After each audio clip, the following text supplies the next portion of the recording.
You know, anyone who's never watched somebody die is suffering from a pretty bad case of virginity. You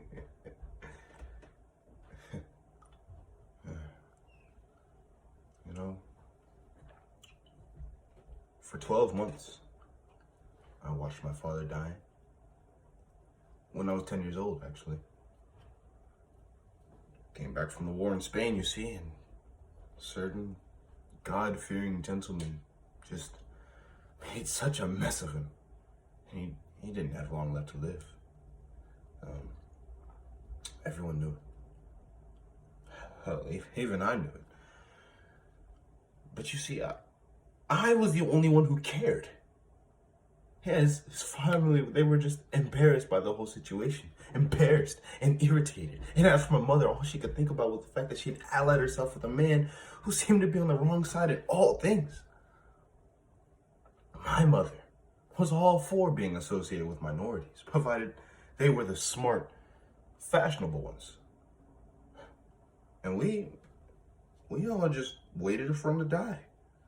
The family sent him a check every month, and they just hoped he'd get on with it quietly, without too much of a vulgar fuss. But my mother, she looked after him without complaining, and that was about all. Perhaps she pitied him, but I suppose she was capable of that. But I was the only one who cared. Every single time I sat at the edge of his bed to listen to him, talking or reading to me, I had to fight back my tears. And at the end of those 12 months, at the end of all that, I was a veteran. All that feverish failure of a man had to listen to him was a small, frightened boy, and I spent hour upon hour in that tiny bedroom. And he would talk to me for hours, pouring out all that was left of his life to me, to one lonely, bewildered little boy who could barely understand half of what he said.